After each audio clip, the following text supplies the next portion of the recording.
여러분 안녕하세요. 책으로 통통의 오수경입니다. 말문이 터진 아이들은 끊임없이 질문을 하곤 합니다. 아이들의 질문에 어른들은 곧잘 당황하게 되는데요. 어른이 되면서 잊혀져가는 물음표를 다시 그려볼 수 있게 하는 것, 바로 독서가 아닐까요? 오늘 함께할 책은 가깝고도 먼 근현대사를 팩트와 픽션을 섞어 흥미있게 쓴 책입니다. CNC 북스와 615 출판사에서 출판한 김갑수 근현대사 픽션 3부작, 압록강을 넘어서 중경의 편지, 전쟁과 운명입니다. 먼저 책 소개 영상 보시고 본격적으로 이야기 나누도록 하겠습니다. 김갑수 근현대사 픽션 3부작, 압록강을 넘어서 중경의 편지, 전쟁과 운명. 이 책은 한국의 근현대사라는 팩트를 픽션이라는 형식으로 흥미롭게 이야기하였습니다. CNC 북스에서 출판된 1권 압록강을 넘어서는 1905년 을사늑약부터 1922년 상해 임시정부 수립까지 일제의 정치적 침략상을 다루었습니다. 6.15 출판사에서 출판된 2권 중경의 편지는 3.1운동 이후부터 중일전쟁 직전까지 일제의 문화적, 정신적 침략상에 관한 내용을 담았으며 3권 전쟁과 운명에서는 중일전쟁부터 8.15를 거쳐 6.25 직전까지를 이야기합니다. 저자는 이 3부작을 통해 역사상 순수하고 정열적인 삶을 산 실제 인물들과 이들과는 다른 면의 가치관을 지닌 허구적 인물들을 뒤섞어 그들이 역사적 시련에 어떻게 대처하며 살았는지를 보여주고 있습니다. 역사하면 왠지 어렵고 딱딱하게 느껴지죠? 또 현재를 사는 우리와 크게 상관없을 것 같은 생각도 듭니다. 오늘 이 시간은 이러한 편견을 확실하게 깨줄 흥미진진한 시간을 마련해 보았습니다. 함께 이야기해 주실 분들은 김갑수 근현대사 픽션 3부작의 저자이신 김갑수 작가님, 서울디지털대학교의 김대규 교수님, 정영란 교수님을 함께 스튜디오로 모셨습니다. 안녕하세요. 반갑습니다. 안녕하세요. 반갑습니다. 자, 김갑수 근현대사 픽션 3부작. 이제 세 권의 책인데요. 오늘 좀 아쉬움이 있다면 이 책의 장편이라 사실 다룰 이야기들이 굉장히 많은데 시간은 제한은 돼 있고 그래서 좀 아쉬움이 남습니다. 우선 이 책의 역사 픽션이라는 이제 표현을 쓰셨는데요. 이 개념들이 그 시청자분들에게는 참 궁금한 얘기일 것 같아요. 그래서 먼저 그 역사 픽션이 뭘까 이런 부분에 대해서 좀 개념 정의하고 또 이런 책을 쓰게 되신 계기와 간략한 책 소개를 부탁드리겠습니다. 픽션이라고 하면 그 팩트와 픽션의 조합된 말인데 여기서 약간의 그 오해가 있습니다. 팩트는 그 사실, 진실을 의미하지만 픽션은 허구, 거짓말을 의미한다고 대조를 시키는데 사실 여기서 픽션은 허구 또는 거짓말의 뜻이 아니라 소설이라는 뜻입니다. 그러니까 픽션 하면 현대 소설을 픽션이라고 해요. 그러니까 근대까지의 소설을 우리가 영어로는 이제 노블 이러는데, 그런데 이제 소설이라는 이 한국어, 한자어죠. 여기에는 좀 비하의 뜻이 있어요. 이 소설 그러면 이게 이제 쇼트 스토리의 뜻으로 생각을 하는데 그게 아니라 한자 소에는 비하의 뜻이 있습니다. 그래서 소인 하면 좀 찌질한 놈 이렇게 인식이 되잖아요. 그러니까 이걸 우리말로 하면 그냥 진설 정도라고 할 수가 있는데 그건 너무 생소하지 않습니까? 그러니까 앞에 나와 있는 저도 그 픽션이란 말이 마음에는 안 들어요, 사실. 그런데 이것이 이제 전달력을 갖고 어느 정도 그 어휘에 그 권위가 생겨서 제가 불가피하게 쓴 말입니다. 우리가 팩트라고 하면 그 수많은 그 역사적 사실 중에서 하나 그 팩트를 다 나열하기도 불가능하고 그 중에서 의미 있는 것을 또 고르는 것은 또 쓰는 사람의 주관이 포함되거든요. 그러니까 그 아리스토텔레스가 얘기했듯이 그럴듯하지 않는 참말보다는 그럴듯한 거짓말이 우월하다. 여기서 그럴듯하다는 것은 가치가 있다는 뜻입니다. 그래서 저는 그저 그 무료한 사실의 나열 또는 의미 없는 거짓말의 나열 이 두 가지를 다 지양해서 가치 있는 거짓말, 역사적이면서도 문학적인, 사실적이면서도 예술적인 두 개를 다 이루어 보고자 픽션을 썼는데 결과적으로 두 개를 다 이룬 게 아니라 둘 다 잃어버렸을 수도 있다 하는 생각을 합니다. 이것을 집필하게 된 계기는 우리 역사가 대단히 많이 왜곡되고 있고, 그 다음에 정권에 따라서 그 해석, 관점의 차이가 심하잖아요. 그래서 제가 이 나라에 사는 한 그 어른으로서, 석인으로서 제 관심 있는 그 역사 쪽을 한번 제대로 그리고 재미나게 후학들에게 알렸으면 하는 생각이 있어서 이런 것을 시작을 했습니다. 네.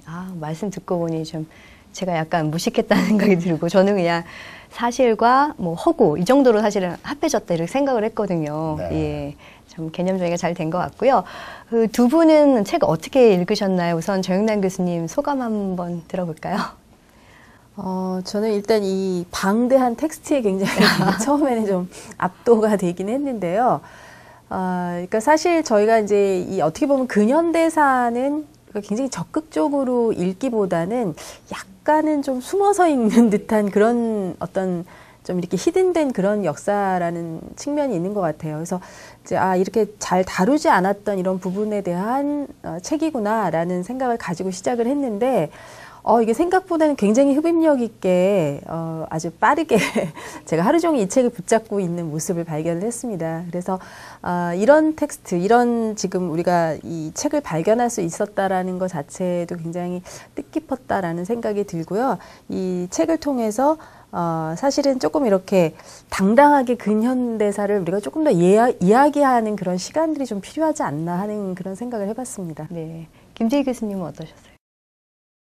저는 이 세 책을 통해서 크게 두 가지를 얻었습니다. 하나는 내가 우리 가까운 근현대사에 대해서 무지하다는 것.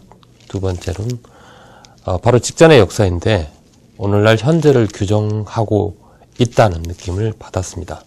그래서 이 책이 무지를 깨우침과 더불어 오늘 살아가는 또는 미래를 바라보는 어떤 관점을 제공해주는 소설의 형식으로서 관점을 제공해주는 가치 있는 책이다라는 그런 결론을 말씀드릴 수 좀 있겠습니다. 비슷한 소감인 것 같은데요. 본인의 다 무지를 반성하시면서 읽으신 것 같은데, 자, 이렇게 뭐 얘기를 듣다 보니 이제 책 이야기가 궁금하실 것 같습니다. 우리 작가님부터 우리 세 권이니까 한 권씩, 이게 또 시대 배경이 중요하잖아요. 그래서 시대 배경과 함께 좀 간단하게 줄거리를 소개해 주시면 좋을 것 같습니다. 먼저 네, 세 작가님부터. 분이 다 얘기를 해야 되지만 그 네. 시대적 배경은 세 권을 네. 제가 먼저 얘기하고 예, 하겠습니다. 좋죠. 예.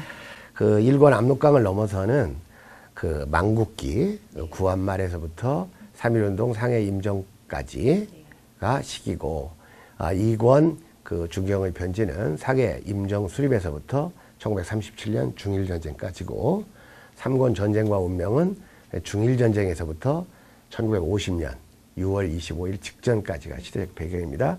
이것까지 또 따로따로 셋이 얘기하면 너무 작은 것을 여러 명이 하는 것 같아서 제가 얘기했고, 이 압록강을 넘어서에는 4명의 주요한 인물이 나옵니다. 하나는 신규식 선생이고, 그 다음은 민필호 선생입니다. 이 두 분은 실존 인물이에요. 그 다음 김태수라는 또 다른 주인공이 나오고, 백주원이라는 약간 정체가 불명한 여자가 하나 나옵니다. 이 두 사람은 허구적 인물이에요. 그런데 이 네 사람이 모두 별도의 삶을 살다가 상해라는 곳에서 모이는 겁니다. 근데 여기서 신규식 선생과 민필호가 모이는 것은 이건 조국의 독립이라는 그 숭고한 그 목적의식이 있어서 상해에 모이는 것이 필연성도 있고 그렇게 엉뚱하진 않아요. 그러나 여기서 허구적인 인물인 김태수가 그 시대에 상해를 가는 것은 이건 대단히 우연적입니다. 왜냐하면 그 한양에서 그 우연히 마주쳤던 한 백주원이라는 여자를 너무 그 여자에게 이제 요즘 속된 말로 이렇게 필이 꽂힌 나머지 그 여자가 그 떠나면서 자기가 그 중국에 간다, 항주쯤으로 간다, 이런 편지를 놓고 가니까 무작정 그 여자를 따라서 가는 거예요. 그러니까 결국은 여기서 실제로 그 신규식 선생이나 민필호 선생은 조국의 독립을 자기 목숨보다 소중히 여기는 사람이었지만, 이 김태수는 이건 말하자면 건달이라 그겁니다. 여자 찾아간 거예요. 그리고 무엇보다도 김태수가 훌륭했던 점은 이미 결혼도 하고 아이도 있는데 그런 짓을 했다 그겁니다. 그러니까 이제 그런 면에서 대단히 더 허무적인 인물이죠. 그리고 이제 백주원은 그 김태수를 흡입했던, 그리고 신규식 선생과 과거에 어떤 이 부녀지간보다도 더 이 끈끈한 인연을 갖고 있었던 여인이에요. 그런데 이 네 사람이 모두 다 그 선량한 사람들이고, 그래서 거기서 네 명이 모여가지고 결국은 자기가 추구하는 조국의 독립이나 또는 사랑의 완성 또는 자아의 실현 같은 것을 해나가는 과정에서 누구 못지않은 그 우애 이런 것을 갖게 되는 이야기고, 또 결국은 비극적으로 신규식 선생은 상해 임정을 수립하는 데는 성공했지만 상해 임정의 분열상에 실망한 나머지 스스로 곡기를 끊고 고의에 의한 그 자결을 하시고, 그 다음에 김태수 역시 사랑하는 여자 백주원을 찾아 나서가지고 고비 사막을 건너다가 그 길을 잃고 갈증과 굶주림에 죽습니다. 여기서 이제 그 열려있는 구조로 남는 사람들은 실제 인물 민필호 선생이 하고, 그 다음에 허구 인물 백주원인데, 바로 이러한 그 조국의 독립이라는 어떤 숭고한 목적, 그리고 한 여인과의 사랑이라는 유의적 목적을 추구하는 두 인물의 그 모험과 좌절과 실패와 죽음을 다루는 이런 이야기가 압록강을 넘어서라고 보시면 되겠습니다. 다시 책 내용들이 생각이 나면서 재미있게 들었습니다. 우리 정윤란 교수님은 두 번째 책 소개해 주시겠죠? 저는 책을 보여드리려고 그래요. 네. 제가 이제 오늘 소개를 맡은 책은 이제 중경의 편지라는 책인데요. 사실 중경의 위치를 저는 정확하게 몰랐어요. 그래서 지도를 찾아보니까 정말 중국의 가장 가운데에 이렇게 위치하고 있는 그곳에서 온 편지, 어떤 내용이었을까 한번 소개를 해드리면, 지금 사실 우리 작가님, 김갑 작가님이 보여주신 이런 그 스토리들에 보면 주요 인물들이 나오는데, 여기에도 보면 이제 김영세라는 이제 역사교사면서 동시에 굉장히 재밌는 영어 교사도 함께, 지금은 공존할 수 없는 그런 어떤 그 굉장히 서로 다른 학문을 학생들에게 가르치는 그런 교사였고, 또 김영세의 조카인 그러니까 김민수라는 그런 인물이 나오고요. 이 김영세에게 상당히 이렇게 영향을 주고 있는 그런 여성이 하나 나타나는데, 이제 정정화라는, 물론 나중에 이제 그 다른 이름으로 이렇게 개명된 이름이 정정화 씨이긴 하지만, 사실은 11세, 지금 보면은 거의 민며느리와 다름없이 그렇게 아주 어린 나이에 결혼을 했지만, 또 시아버지와 남편이 독립운동을 하는 바람에 얼떨결에 또 이렇게 그 가족의 일환으로서 자기의 역할을 충실히 하다가 보니까 이 임시정부와 이 한국을 오가는 그런 메신저 역할을 하면서 자금도 모아서 또 시댁의 그 시부모님과 또 시아버님과 남편에게 또 갖다 드리기도 하고, 뭐 여러 가지 역할을 하는 과정에 이제 이 김영세를 우연하게 만나서, 사실은 이 제목에 있는 중경의 편지는 중경에 있었던 정정화가 이 김영세에게 보낸 편지가 이 주된 내용이라고 볼 수가 있겠습니다. 그리고 한편 이제 조금은 이 두 사람의 이 관계는 어떤 뭐 연정의 관계나 이런 것들은 아니고, 상당히 그 역사적인 사실을 이 편지를 통해서 지속적으로 작가가 저희에게 주는 메시지라고 저는 그렇게 읽었었거든요. 그래서 이제 그런 관계에 있고, 이 조카인 김민수에게는 이제 전혀 다른 성향을 가진 두 여인이 가까이 이제 등장을 하게 되죠. 그래서 사실은 나중에 이제 함께 생애를 같이 하게 될 조순호라는 그러한 여성을 또 만나기도 하고, 또 그 과정에서 조금은 또 이제 재미있는 그런 삼각관계의 인물인 남인혜 씨라는 그런 또 그 인물이 등장을 하죠. 그래서 이런 젊은 여성, 상당히 이제 지식인이고 신여성인 이 사람들을 우리 이제 김영세의 조카인 이 김민수가 어떻게 그 여인들을 인식하고 자신의 삶을 찾아가고 자신의 미래를 고민하고 또 이 어떤 삶을 선택할 것인가 하는 이런 문제들 역시 또 그 여인들도 어떤 사랑을 선택하고 어떤 길을 가느냐 이런 거에 따라 그 결국은 우리가 남의 삶을 다 들여다볼 수 있는 게 소설이기 때문에 어떠한 결과까지 얻게 됐는가 하는 그런 스토리가 전체적으로 단지 펼쳐지면서, 사실은 이 임시정부의 어떤 많은 역할을 했던 정정화를 둘러싸고 있는 우리가 익히 역사에서 알고 있었던 이런 인물들에 대한 좀 히든 스토리, 또 그 사람들이 어떤 역할을 했는지 뭐 이런 것들을 또 알게 되고, 또 한국 안에서 이제 소위 말해서 이제 계몽주의의 어떤 사조를 가지고 이제 지식인으로서 또 언론인으로서 우리에게 이제 어떠한 메시지를 계속 대국민에게 제시를 하면서 역사관이라든지 이런 사회관을 가질 수 있도록 했었는지 이런 부분들을 굉장히 반성적으로 살펴볼 수 있는 그런 스토리였습니다. 그래서 굉장히 사실은 저는 이 여기에 나와 있는 인물이 많지는 않지만 핵심 인물이 많지는 않지만 아주 오밀조밀 이 관계가 아주 흥미롭게 펼쳐져 있어서 굉장히 재미있게 읽은 정말 재미있게 읽으신 것 같아요. 그 정정화라는 인물은 이제 실존 인물이고, 네. 그 다음에 이제 여기서도 가상 인물이 나오는 건가요? 정정화 빼고는 다 가상입니다. 예. 정말 이게 실존 인물을 네. 정말 부각시키기 위해서 이 가상 인물을 잘 활용해서 재미있게 그런 건 아닙니다. 제가 그런 그 소설을 쓸 때 예. 물론 실존 인물도 중요하지만 가상 인물도 똑같이 중요합니다. 왜냐하면 그 실존 인물은 그 사실을 알려주지만 가상인물을 통해서 그 사실보다 오히려 우월한 진실을 알려줄 수 있다고 보고 또 삶의 멋이라든지 인생에 그 추구하는 가치 이런 것들을 또 이 가상인물을 통해서 또 발현할 수 있다고 보거든요. 제가 이 8월 초에 어느 여행단의 그 초빙을 받아서 그 브라디보스크와 그 다음에 만주 백두산을 여행했는데 그 여행을 하려고 공항에 나갔는데 그 어느 분이 그 여행단의 대표분이 여자분인데 오셔서 인사를 청하는 거예요. 그러면서 자기가 그 정정화 선생의 손녀라는 거예요. 네. 와, 역사적인 만남을 하셨네요. 그 정정화 선생의 그 손녀분하고 네. 제가 5박 6일 동안 그 여행을 했습니다. 그러니까 제가 얼마나 그분을 내가 좋게 봤겠어요. 그래서 그분한테 너무 잘해주면 또 안 될 것 같고, 근데 마침 그분의 아들이 왔어요. 그래서 제가 그분에 대한 호감을 그분 아들에게 대신 표하는 걸로 같이 이렇게 친해지고 여행을 했습니다. 이 얘기도 아주 소설 매력적인 같은데요. 여성이죠, 정정화가. 네. 그렇죠. 근데 이 책하고 이제 다음번에 이제 소개해 주실 그 책하고 이제 굉장히 대비되는 인물이 이제 다음 책에 나오는 모윤숙 네. 씨가 사실은 굉장히 같은 두 실존 인물로서 굉장히 대비되는 그런 모습인 것 같아요. 근데 서로 이렇게 좀 같이 담겨져 있었으면 더 재밌었을 텐데 책에서 서로 분리되어 있어가지고. 네. 왜냐하면 그 두 인물은 거의 이제 실존 인물성인데 시대가 다르고 공간을 달리 살았기 때문에 이 책에서 어쨌든 실존 인물과 관련된 사건이나 이런 건 실제 팩트하고 다른 게 전혀 없습니다.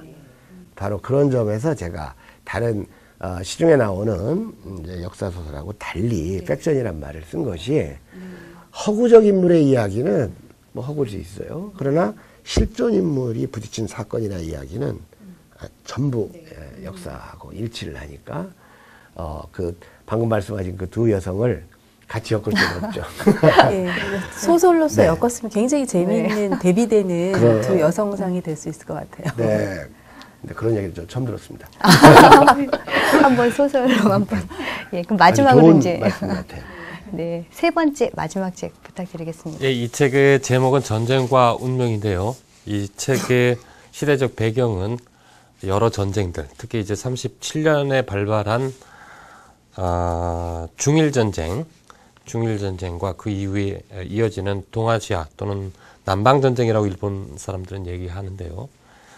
동아시아 전쟁, 그리고 41년도에 이어지는 태평양 전쟁, 그리고 1950년에 발발하는 6.25 전쟁까지 이 크게 네 가지 전쟁이 우리나라 주변에서 아주 큰 전쟁인데 발발을 하게 되는데요. 각자 그 6명의 젊은이들이 이러한 전쟁의 질곡 속에서 어떻게 자신의 운명을 개척하거나 또는 전쟁 속에서 자신의 운명을 그르치는가 뭐 이런 식의 이야기를 풀어갑니다. 특히 이제 6명의 이제 젊은이인데요. 3명의 남자와 3명의 여자가 등장을 합니다. 크게는 이제 각각 사회주의와 자유주의 또는 민족주의를 택한 젊은이들의 인생 역정을 보면서 근현대사를, 특히 이제 전쟁 속에서 각자의 운명 선택과 그 결과들, 또 그 속에서 개인의 운명과 나라의 운명 또는 국제 세계의 어떤 그 세계 역사의 굴레, 이런 것들이 어떻게 작용하는지를 좀 생생하게 대작 그 역사 영화물을 보는 것처럼 전해주고 있습니다. 자, 이제 여러분들 제가 이제 뭐 줄거리도 이제 듣고 그랬는데 우리 두 분 교수님들께서 이제 책을 읽으시면서 저기 김갑 선생님한테 궁금하신 점이 많이 있으실 것 같아요. 예, 특히 이번 소설은 좀 저희가 진짜 모르는 부분도 너무 많았고 그렇기 때문에 질문이 더 많으실 것 같은데 정윤남 교수님 뭐 질문하실 거 있으신가요? 저는 그러니까 사실 우리가 이제 기존에 잘 알려진 뭐 독립운동가라든지 아니면은 굉장히 이제 민족의 어떤 그 지도자 역할을 했던 이런 사람들이 실제로 우리가 알려져 있는 그냥 이렇게 뭐랄까요 전해져 오는 그런 이야기들과 직접 그분들이 어떠한 음성을 가지고 어떠한 메시지를 다른 사람들에게 이렇게 이야기를 하고 있는지 그런 게 굉장히 이제 적나라한 그 언어로 표현이 되고 있는데 가끔 보면 정말 이분이 이런 굉장히 지금 봤을 때는 조금 불편한 이런 이야기들을 그 당시에 이렇게 서슴없이 하셨단 말인가 뭐 이런 생각이 좀 들기도 해요. 그래서 어떻게 보면 우리가 근현대사에서 알려져 있는 여러 인물들 중에 가장 좀 왜곡되어 있거나 아니면 좀 재평가를 좀 받을 필요가 있다 이렇게 생각되는 인물들이 꽤 많이 있을 것이다라는 이런 생각이 들더라고요. 그래서 제가 직접 한번 작가님을 만나면 우리는 누구를 좀 새롭게 더 알 필요가 있는가 이런 거 한번 여쭤보고 싶었어요. 일단 여기 압록강을 넘어서의 그 주인공으로 등장하는 신규식 선생은 사실은 상해 임시정부의 거의 전적인 창업 공로자예요. 그런데 여러분들이 잘 모르신다 그겁니다. 네, 그렇죠. 우리가 상해 임정하면 이제 김구만 생각을 해요. 그러나 백범 김구는 뒤늦게 상해 임정에 합류했고 그 다음에 상해 임정을 마지막까지 지킨 독립운동가고 애국자지만 신규식 선생님은 실제로 자기의 모든 것을 바쳐서 상해 임정을 초석을 닦았고 창업까지를 이룬 분입니다. 그러니까 우리가 독립운동을 하건 민주화운동을 하건 사람들이 두 부류가 있어요. 저는 그렇게 봅니다. 예를 들어 독립운동을 하더라도 자기 전 재산을 스스로 준비해 가면서 다른 독립운동가들을 도와주면서 이끄는 사람. 근데 다소 무책임하게 독립운동을 하든지 민주화운동을 하는 거 하나만으로 모든 책임을 지지 않으려는 사람들. 사실 이게 조금 파격적인 얘기지만 우리가 잘 알고 있는 신채호 선생 같은 분들은 어느 면에 대단히 무책임한 분이에요. 여기 이 책에도 나오지만 그 신규식 선생님 댁에 가가지고 그냥 술도 먹고 밥도 먹고 큰 소리만 치잖아요. 민주화 운동하는 분들에도 그런 분들 많아요. 그래서 저는 전자의 사람들을 훨씬 높게 봅니다. 그래서 블라디보스톡 주변의 연해주에는 최재형 선생이 그런 몫을 했어요. 그래서 안중근 의사의 거사에 전액을 다 경비도 다 되고 그리고 그분 스스로 아주 치열하게 독립운동을 하다가 1920년에 일본 놈들에게 총살을 당하셨죠. 그 다음에 중국이 북경 쪽으로 아까 이제 중경을 말씀하실 때 지도를 보니까 중국의 가운데라고 했는데 사실 그게 정확하실 겁니다. 왜냐하면 티벳까지 다 집어 넣으면 이제 원래 한족들이 주로 활동하던 중국 중에서 북경은 이제 또 가운데쯤이죠. 네. 그러니까 북경 쪽에서 활동하신 이회영 선생 같은 분들이 여서정제가 모든 재산을 처분하고 올라가서 독립운동을 하셨거든요. 그리고 상해 쪽에 보면 바로 신규식 선생님 같은 분이 그런 분이에요. 그러니까 사실 이 신규식 선생님이 공로가 크다면 상해 임정의 공로가 큰 거지 이 거대한 우리나라 이 독립운동의 세계에서는 어느 면에서 미미합니다. 또 이런 것들을 우리가 앞으로 해결해 나가야 될 사항이에요. 현저히 사회주의 운동가들의 공로가 큽니다. 그러니까 저는 일단 이 민족주의 운동가들의 이야기만 했고 또 민족주의 독립운동가를 얘기한다 하더라도 신규식 선생과 거의 필적하는 또는 그 이상의 독립운동가로 이상술 선생도 계시고 그래서 얘기해야 될 사람들이 너무 많은데 그중에서 그냥 우리가 잘 기억하는 상해 임정이라는 이 아주 그래도 위대한 초석을 닦으신 신규식 선생님. 그런데 실제로 8.15 해방 이후에 독립운동가의 서운을 정할 때 신규식 선생님은 이승만 이런 사람들보다 2단계 낮은 이런 서운이 정해졌거든요. 그러니까 이런 것들은 이제 사실 우리가 정말로 다시 써야 할 역사 가장 많은 게 저는 독립운동사라고 봅니다. 저희 김재희 교수님도 궁금하신 점 있으시죠? 저는 이 각각의 책에서 가장 인상적인 대목을 하나씩 꼽으라고 하면은, 1권 압록강을 넘어서에서는, 민재호가 동생 민필호를 데리고 남산, 목멱산을 소풍을 가면서 조선을 둘러싼 제국주의, 이 제국주의가 얼마나 무섭고 우리나라의 자주권을 뺏어갔는지를 설명하는 대목이 나옵니다. 그래서 그때 그 장면하고 두 번째에서는 중경의 편지에서 그 사이토 총독의 문화 정책과 그에 부응한 지식인들의 발언들 같은 것들이 모아져 있는데 그 부분들이 생각보다 상당히 충격적일 정도로 노골적인 모습들이었고요. 특히 이제 그 모습, 특히 문화 정책을 피고 있는 모습, 특히 언론 매체를 장악하는 모습, 자율권을 주는 듯 하면서 실제적으로는 통제하는 모습을 보니까 요즘의 현실과도 어느 정도 많이 부합하는 측면이 보인다라는 점. 그다음 세 번째 인상적이었던 것은 전쟁과 운명의 일종의 뭐랄까 지혜로운 사람인 김용희가 가까운 가까운 젊은이들 모아서 호텔에서 우리나라는 분단될 것이다 얘기하는 그 대목이 가장 인상적이었습니다. 왜 인상적이었냐면 제가 알았던 기존의 지식과 반대되는 측면이 있었기 때문에 그렇습니다. 첫 번째 장면은 우리나라가 일반적으로 근대화에 실패했고 내재적인 원인 때문에 일본의 침략을 받아서 스스로 방어하지 못하고 무너졌다는 생각이 있었는데 그것을 뒤집는 일종의 역설적인 측면이 있었고요. 두 번째는 실력이 없어서 무실역행론을 주장했던 안창호의 선생의 것들이 얼마만큼 사이토 문화총독의 문화정책과 상당히 비슷한 측면이 있구나.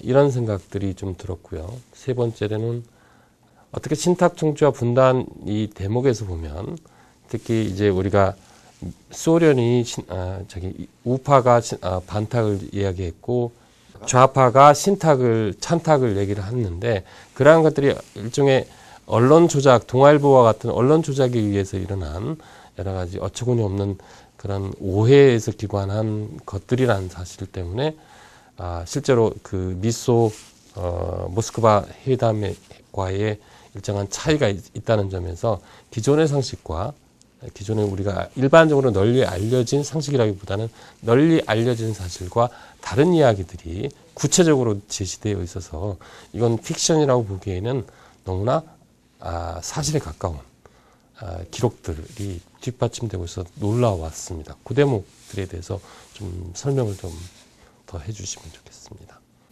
그러니까 우리가 깜짝 놀랄 때는요, 예상하지 못했던 일이 생길 때 놀라는 게 아니라 예상했던 일이 벌어질 때도 놀라는 겁니다, 사실은.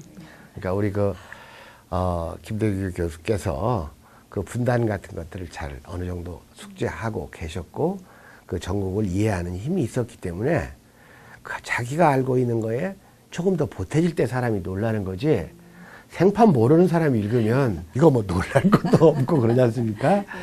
그러니까 아마 그런 면 같고, 방금 말씀하신 식민지 시대의 그 무실역행을 중시하던 개화 계몽주의자들은 조선 총독부가 가장 좋아하던 사람들이에요, 사실은.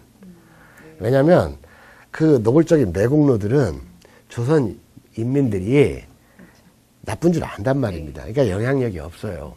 그런데 그렇게 우리 힘이나 기르자 또는 개화 계몽하자 하는 사람들은 조선 이 인민들에게 영향력도 있고 걔들을 잘 조정하면 총독부가 자기들 하고 싶은 걸 하거든요.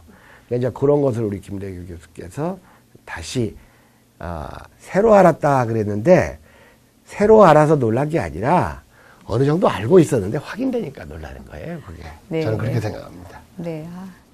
네, 저도 하여튼 언론을 이용하는 방법을 보니까 정말 좀 놀랍더라고요. 민족신문이라고 하면서 그런 과정을 통해서 이용하고, 예, 저도 놀랐습니다, 교수님. 자, 이번에는 조금 책을 넘어서 일반적으로 우리가 책 이외에 이제 작가님에게 좀 궁금한 점, 이제 그런 것을 알아보는 시간입니다. 그래서 작가의 방 들여다보기 시간인데요. 제가 먼저 이번엔 질문을 하겠습니다. 예. 작가님은 사실 뭐 문학 장르가 굉장히 다양하잖아요. 그 중에서 왜 소설 창작이란 부분을 선택을 하셨는지. 네, 저 같은 경우는 제가 문학을 감당할 만한 능력이 있다는 생각은 청년이 되기까지는 전혀 못했습니다. 선망하고 동경만 했어요. 그리고 실제로 고등학교 때 그 문학의 밤인가 뭔가에 원고 한번 응모했다가 아예 그 채택도 안 돼가지고 그 낭독도 못한 네. 적이 있습니다. 그런데 그래서 제가 국문과를 들어간 것도 창작을 하려고 간 게 아니라 우연히 들어갔어요. 사실은 이제 그 과목도 좋아하고 그리고 제가 학교 다닐 때는 그 모의고사라는 게 대단히 어려웠지 않습니까? 아주 어려워가지고 그 평균 점수가 한 55점 정도 되면 서울대학교 가고 막 그런 정도로 어려웠어요. 그러니까 뭐 10점, 20점 이게 별로 나쁜 점수가 아닙니다. 그래서 저는 학교 다닐 때 그 모의고사라는 걸 학교에서 이제 본고사 있을 때 제 기억에 영어 수학을 합한 점수가 국어 점수보다 높았던 적이 없어요. 두 과목 점수 합한 게. 그거를 그만큼 잘하신 거예요? 네, 그거를 제가 좀 잘했어요. 네. 그러니까 국문과를 갔을 뿐인데. 네. 그래서 제가 창작을 예전에 국문과를 그냥 무작정 가고 거기서 무슨 저널리스트가 되거나 왜냐하면 이 창작은 하고 싶었지만 그런데 2학년 진학을 해서 그 현대소설론 시간에 소설 한 편씩 써내라는 거예요. 그래서 이제 그 과제물이니까 제가 소설을 썼더니 그때 담당하신 선생님이 교수님이 아주 저명한 그 문학 평론가였었는데 그 다음 시간에 막 헐레벌떡 제 이 원고 뭉치를 들고 와가지고 전 학생들 앞에서 이 클래스에서 아주 대단한 소설가가 나올 거라고 하는 거예요. 그래서 저는 제 얘기가 아닌 줄 알았죠. 그랬더니 제 소설을 얘기하는 거예요. 그러니까 이제 조금 이제 관심이 갔잖아요. 근데 그 뒤에 이 국문과를 다니면서 이렇게 소설을 쓸 때마다 너무 주변에서 의외의 격찬들을 많이 하는 거예요. 근데 믿어지지가 않는 거예요, 제가. 근데 실제로 무슨 대학에서 응모를 하거나 그러면 또 할 때마다 며칠 지나서 이제 당선됐다고 연락이 오고 그래서 제가 최종적으로 저를 재능을 테스트도 할 겸 4학년 올라가는 해에 그 신문사 신춘문예에 4군데에 한번 내봤습니다. 그런데 당선된 건 없어요. 당선된 건 없는데 한 300편에서 한 700편 각 신문사마다 응모가 되는데 이제 최종심까지 올라가는 것들은 심사평에 언급이 됩니다. 보통 2편에서 한 5편까지가 이제 최종심에 드니까. 그러니까 보통 이 문학계에서는 신춘문예 최종심에 오르면 당선작이나 좀 비슷하게 봐요. 근데 제가 낸 그 4편이 4신문사에서 다 최종심에 이렇게 오른 거예요. 그리고 특히 한 신문사는 2편 놓고 치열한 각축을 벌이다가 제 소설만 잔뜩 칭찬하더니 나중에 당선작은 딴 걸로 이렇게.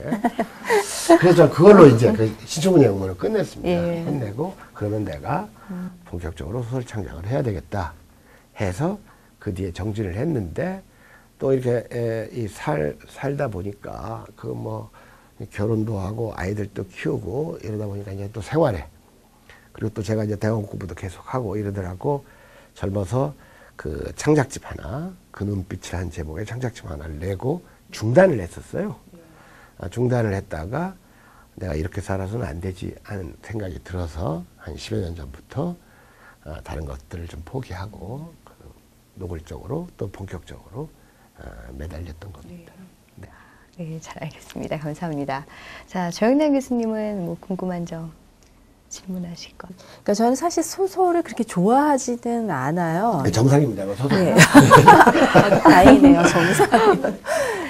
이제 소설이 주는 어떻게 보면 약간 지리한 전개라든지 굉장히 이제 디테일한 묘사라든지 이런 거를 쫓아가다 보면은 굉장히 좀 이렇게 어지러울 때가 조금 있어요. 그래서 이제 그런 소위 아까 말씀하셨던 픽션을 이렇게 내가 계속 쫓아다니면서 그 스토리를 이렇게 익혀야 되나 이런 생각도 가끔 들고 해서 썩 좋아하진 않는데 사실은 이제 이 소설 중에서 굉장히 이제 지금 우리 작가님이 접근하셨던 이런 방향도 상당히 이제 어떤 이제 사실에 근거하면서 작가의 어떤 필력을 통해서 그 픽션이 하나의 스토리로서 이제 메시지를 주는 그런 책은 굉장히 제가 좋아하는데 정말 그 딱 제가 말씀드렸던 그런 스타일로 이 책이 쓰여져 있는 것 같아서 굉장히 의미가 있는 것 같아요. 그래서 이제 이런 식의 굉장히 그 중요한 정보들, 뭐 디테일한 사실들 이런 것들을 정말 어디서 이렇게 다 수집했을까? 왜냐하면 이렇게 쉽게 우리가 접할 수 있는 이런 정보들이 아닐 거라는 생각이 들고,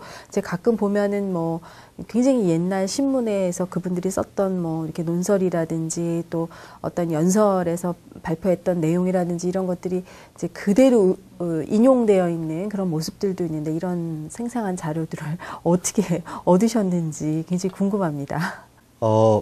제가 보기에는 어디서 얻은 것이 궁금한 게 아니라 어떻게 얻었는지가 궁금하신 것 그렇죠. 같아요. 네, 어디서 왜냐하면 어떻게. 정보가 어디에 있는지는 다 알거든요. 네. 이제 그런데 내가 필요한 정보가 어디에 있는지를 아는 능력이 첫째로 있어야 되고, 그 다음에 내가 섭취하는 정보가 필요한 정보인지, 나한테 필요한 정보인지 아닌지도 아는 능력이 있어야 되는데, 방금 어디서 얻었느냐면 말 그대로 도서관에도 얻었고, 책에서도 얻었고, 당시 신문 잡지에서도 얻었고, 이제 얻었는데, 문제는 이 작가한테는 뭐가 중요하냐면 자료를 보고 그 자료의 진위를 판단하는 능력이 아주 중요합니다. 그러려면 그걸 그 어떤 글이든지 어떤 정보든지 그 표면적 정보가 있지만 이면적 정보가 또 있거든요. 자, 예를 들어서 우리가 지금 여러분들도 잘 아는 그 김지아라는 분이 있습니다. 그분이 그 80년대에 그 대학생들이 그 분신 자살을 연이어서 하니까 그 조선일보에다가 젊은 버세게 하고 글을 써서 발표하죠. 저는 그거를 읽으면서 이건 젊은 버세게 쓴 글이 아니라 조선일보 독자에게 쓴 글이라는 생각을 했어요. 예, 그런 그 글이 갖는 목적 이런 걸 이제 그 알아내는 능력이 대단히 좀 필요한데, 저한테 그것이 있는지 없는지는 몰라도 그걸 조금 많이 해가지고 이야기로 만들다 보면 좀 생기는 것도 같고, 그러니까 제일 중요한 것은 자료가 어디 있는지 알아야 되고, 그 다음에 그 자료를 읽어보고 내가 이 취합하는 능력이 있어야 됩니다. 그 스프, 야채 스프를 만들 때처럼 필요한 야채를 적절히 고르는 능력. 그것은 뭐 제가 그런 능력이 있는지 없는지 잘 모르겠고, 앞으로도 더 해결해야 될 과제입니다. 네, 잘 알겠습니다. 자, 잠시 쉬어가는 코너를 좀 가져보도록 하겠습니다. 이 책과 함께 읽으면 좋은 책, 어떤 책들이 있는지 소개 영상 보시고 계속해서 이야기 나누도록 하겠습니다. 안녕하세요. 책으로 통통 함께 읽으면 좋을 책 코너의 한지은입니다. 오늘 여러분과 함께 할 책은 김갑수 근현대사 팩션 3부작인데요. 이 책과 함께 읽으면 좋을 책들을 알아보겠습니다. 첫 번째 책은 역사 2입니다. 이 책은 2011년 10월부터 기획 편성된 프로그램인 역사 채널 2의 내용들을 간추려 모은 책입니다. 역사 채널 2는 지식 채널 2의 포맷을 벤치마킹해 한국사의 주요 사건과 인물들을 새롭게 조명한 프로그램입니다. 본문 속에는 과거, 현재, 미래를 관통하며 어떻게 살 것인가, 나는 누구인가, 무엇을 기억할 것인가 라는 질문을 중심으로 역사적인 테마들을 풀어냅니다. 두 번째 책은 한중일이 함께 쓴 동아시아 근현대사입니다. 한중일 각국사의 한계를 넘어 유기적으로 얽혀있는 근현대 동아시아사를 국제관계사의 맥락을 통해 살펴본 책입니다. 국제관계를 통한 역사에서는 다루기 어려웠던 삼국 민중의 삶을 헌법, 도시, 철도, 이주, 가족, 교육, 미디어, 전쟁 기억 이 8개의 주제를 통해 들여다보았습니다. 특히 근대의 제도와 문물이 삼국 민중의 생활에 어떤 영향을 미쳤는가를 비교사적으로 고찰했습니다. 세 번째 책은 일제강점기 사회문화입니다. 이 책에서 저자는 식민지 근대에 대해 근대의 방점을 찍어 인식하는 일련의 흐름을 경계하면서 식민지의 방점을 찍어 조선에 일그러진 근대의 모습을 직시해야 한다고 역설하고 있습니다. 또한 큰 맥락에서 일제시대 전반의 영화산업이 어떻게 탄생하고 왜곡돼 갔는지 역사적 관점에서 체계적으로 정리하고 있습니다. 어떠셨나요? 오늘 제가 말씀드린 책들을 함께 읽어보신다면 김갑수 근현대사 팩션 3부작을 더 알차게 읽을 수 있으실 겁니다. 그럼 다음 시간에 뵙겠습니다. 네, 우리의 발자취를 찾는 다양한 책들이 정말 많은데요. 여러분들도 함께 읽어보시면 좋을 것 같습니다.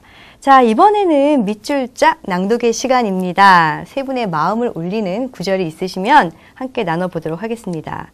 자, 이번에는 김대규 교수님부터 한번 교수님께 와 닿았던 구절을 읽어주시기 바랍니다. 저는 아까 제가 말한 대목인데요. 중경의 편지 113페이지 나오는 건데, 사이토 총독의 문화 정책을 이야기하면서 편지 형식으로 국내 상황을 설명하고 있는 부분입니다. 저널리즘을 장악하고 있는 계몽주의자들이 조선을 개조해야 한다고 하면 총독부가 나서 구체적 행동에 들어갑니다. 국민들은 그것을 감시할 눈을 잃게 됩니다. 계몽주의자나 총독부와 밀착되어 있는 예술가들이 조선 사회를 온통 연애 지상주의로 만들어 놓고 있기 때문입니다. 불과 10년 전까지만 해도 나라를 위해 죽는 것을 영광으로 알았던 젊은이들이 이제는 애인을 위해 죽는 것을 삶의 구원인 양 착각하고 있습니다. 이 대목입니다. 네, 감사합니다. 정영란 교수님께서는 어떤 부분이 마음에 드셨나요? 네, 저도 이 중경의 편지, 오늘 중경의 편지가 인기가 많네요. 네, 여기에 나와 있는 그 문구인데요. 사실 저희가 이제 어쨌든 대학에 학생들을 가르치고 있는 사람이니까 일종의 이제 지식인이라고 볼 수도 있는데, 이 소설 안에는 굉장히 많은 지식인들이 등장을 하잖아요. 그래서 오늘을 살고 있는 우리 지식인들도 좀 생각해 봐야 되는 그런 얘기들이 여기 많이 있는 것 같아요. 그래서 그 중경의 편지 52페이지에 보면은 이런 얘기가 있습니다. 여러분 참다운 지식인이 되기란 어렵습니다. 먼저 실력을 갖추어야 하고 동시에 냉철한 역사의식까지 지녀야 합니다. 이들은 똑같이 중요합니다. 그런데 지금의 조선 현실은 그렇지 못합니다. 최고 지식인이라는 사람들의 역사 실력이 일본의 총독부 관리들만도 못하다는 것입니다. 그러면 어떻게 되겠습니까? 이용당하게 됩니다. 그리고 이런 부작용과 후유증은 우리 사회에 아주 길고도 심각하게 망령처럼 드리워져 여간에서 거치지 않을는지도 모릅니다. 라는 이야기를 하고 있는데, 굉장히 많은 시간이 흘렀는데 별로 달라지지 않은 그런 모습이 아닌가 하는 생각이 들어서 이 문구를 소개를 해드렸습니다. 저도 반성이 되네요. 네. 이번에는 작가님이 그래도 이 세 권의 책 중에 좀 시청자분에게 좀 낭독해 주시고 싶으신 부분이 있으신가요? 네, 여기 저 두 분 교수님들은 역시 교수님들답게 상당히 역사적이거나 아니면 교화적이고 계몽적인 부분을 선택하셨는데, 그 압록강을 넘어서의 그 허구인물 김태수가 자기의 모든 것을 쏟아붓고 독립운동가들을 만나고, 그 다음에 목적의식 없이 블라디보스토크에서 시베리아 열차를 타고 이르크츠크를 거쳐서 바이칼에서 무료하고 허무한 세월을 보내다가 자기가 그 사랑하는 여자를 찾아가야 된다는 그 의식이 갑자기 자각돼 가지고 너무 황급하게 준비 없이 상해를 향해 가다가 그만 그 고비 사막에서 그 굶주림과 갈증으로 목숨을 잃습니다. 그래서 저는 그냥 짧게 내가 좋아하는 주인공 김태수가 죽고 나서 그 다음 부분을 짤막하게 읽겠습니다. 사랑, 빛나던 이름이었다. 하지만 가버리고 나면 아무것도 남지 않는 그것에 김태수는 더운 가슴도 차가운 눈물도 아름다운 몸뚱이까지도 내일 없이 소모해버렸다. 가진 것을 모두 버렸기에 그에게는 아무것도 남아있을 수가 없었다. 그의 마지막 치취와 최후의 온기가 그의 언어를 대신하고 있는 것 같았다. 그날 이후로 나는 죽었소. 나에게는 살도 피도 뼈도 심지어 영혼마저도 남지 않을 것이오. 예. 작가님이 읽으시니까 이 느낌이 남다른데요. 네, 감사합니다.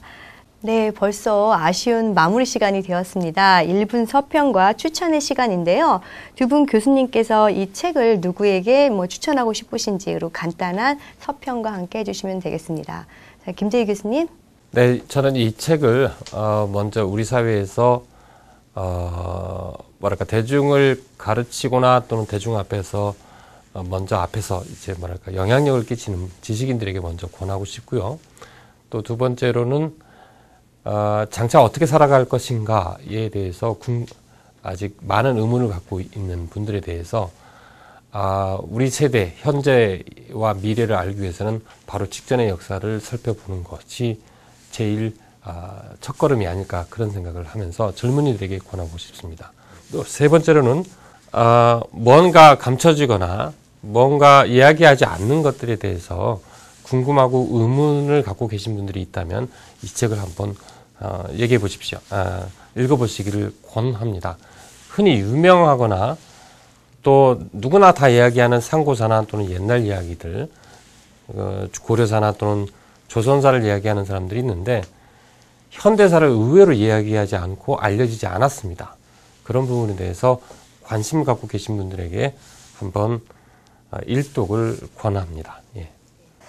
저는 뭐 누구나 책은 권해서 읽을 만한 그런 가치가 있는 것이라고 생각이 되는데 특히 이런 그 역사책 이런 건 굉장히 지루하고 옛날 이야기들일 뿐이야라고 이렇게 아주 좀 치부해 놓고 좀 역사책하고 난 거리가 멀다 이렇게 생각하시는 분들이 한번 이 책을 읽어보시면 어떨까 싶어요. 그래서 우리가 사실은 굉장히 그 역사를 아주 맥락 없이 드라이한 정보로서 배우는 이런 식으로 주로 역사를 접하다 보니까 정말 많은 교훈과 그 안에 담겨진 사람들의 인생 이런 것들을 통해서 나의 인생을 또 투영해 볼 수 있는 굉장히 중요한 아주 도구가 될 수 있음에도 불구하고 우리가 이 역사를 굉장히 이렇게 멀리 아주 듣기 싫은 잔소리 정도로만 생각하는 이렇게 좀 밀어놓는 경향이 있는 것 같아요. 그렇지만 살아있고 또 나에게 많은 메시지를 줄 수 있는 그런 역사를 가까이 두는 것이 어떻게 보면 우리가 현대사회를 살면서 길을 잃지 않고 사는 굉장히 중요한 그런 어떤 지원 도구가 아닌가 하는 생각이 듭니다. 그런 차원에서 특히 이제 젊은 분들일수록 더 좀 읽으셨으면 좋을 것 같아요. 어떻게 보면 근현대사를 직접 몸으로 겪은 그런 분들이 아직 우리 세대에 공존하는 그런 연령대를 가지고 계신 분들이 있기 때문에 좀 젊은 세대에게 이 책을 권하고 싶습니다. 네, 감사합니다. 네, 작가님 오늘 이렇게 좋은 책을 가지고 찾아주셔서 너무 감사드리고요. 이 책으로 통통에 이제 처음 출연하셨는데 오늘 출연하신 소감하고 또 앞으로 또 저술 계획이 있으실 것 같아요. 그 계획까지 좀 듣고 싶습니다. 저는 이런 프로그램에 나온 것은 행복하게 여깁니다. 저는 이 세속적인 영상 매체에 출연하지 않습니다. 제가. 그리고 제가 그런 데까지 뭐 나가야 될 필요도 없는 것 같고, 그리고 저 자신이 어떤 텔레비전이나 이런 것을 안 본 지가 뭐 언제인지 까마득히 모를 정도로 그렇기 때문에 출연을 안 하는데 이 책 전문이라고 해서 제가 지금 유일하게 나온 겁니다. 오늘 그 출연 소감은 제가 대신 하겠습니다. 다음에 또 책 내면 또 출연할 수 있다. 이렇게 예. 얘기하면 제 소감이 감사합니다. 예, 되죠. 가장 좋은 소감일 것 같은데요. 네. 예. 그리고 이제 이 집필 계획은 네. 제가 좀 많기 때문에 조금 얘기를 하겠습니다. 우리가 역사라고 하면 객관적 사실인 줄 알아요, 사람들은. 그런데 역사만큼 주관적인 게 없습니다. 모든 역사는 다 주관적입니다. 예를 들어 역사를 기술할 때 A는 B보다 낫다 하면 대단한 주관적 평가죠. 네. A를 B보다 우월하게 비교급을 써서 얘기했으니까. 그러나 예를 들어서 우리가 이문열의 소설은 토마스 울프에게 영향받았다 하면 이건 사실을 얘기하는 것 같지만 여기에도 아주 큰 평가가 들어 있습니다. 한국의 소설가 중에서 이문열을 선택하고 미국의 소설가 중에서 토마스 울프를 선택한 기술이에요. 문학사도 하나의 역사라고 본다면, 그렇기 때문에 어떠한 역사도 선택이 되기 때문에 대단히 주관적일 수밖에 없어요.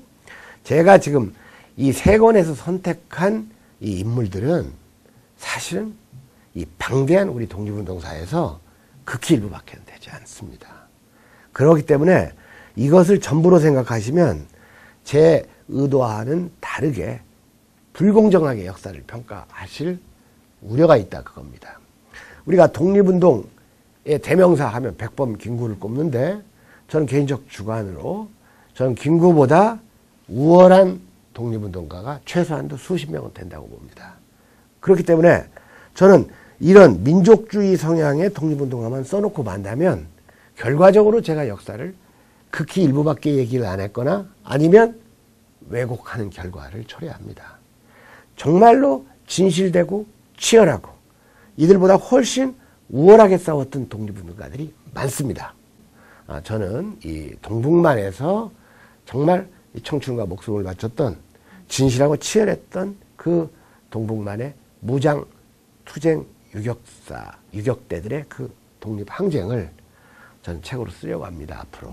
그래서 저는 그것이 더 지금 썼던 것보다 훨씬 중요하다. 이런 이야기를 미리 좀 드리고 싶습니다. 네, 많은 기대를 갖고 기다리도록 하겠습니다. 네. 오늘 책으로 통통과 함께한 김갑수 근현대사 팩션 3부작 어떠셨나요? 뿌리 깊은 나무는 바람에 안이 움직이니 꽃이 좋고 열매가 만나니 용비어천가의 한 구절입니다. 오늘 우리가 무임승차하듯 누리고 있는 유구한 역사와 이 땅은 선조들의 피와 땀의 결과였기에 과거를 바로 보고 잊지 말아야 함을 다시 한번 생각해 봅니다. 지금까지 김갑수 근현대사 팩션 3부작 압록강을 넘어서 중경의 편지 전쟁과 운명과 함께 했습니다. 출연해 주신 김갑수 작가님, 서울디지털대학교의 정영란 교수님, 김대규 교수님께 감사드립니다. 저는 다음 시간에도 여러분과 함께 책으로 통하는 행복한 시간 나누도록 하겠습니다. 시청해 주셔서 고맙습니다.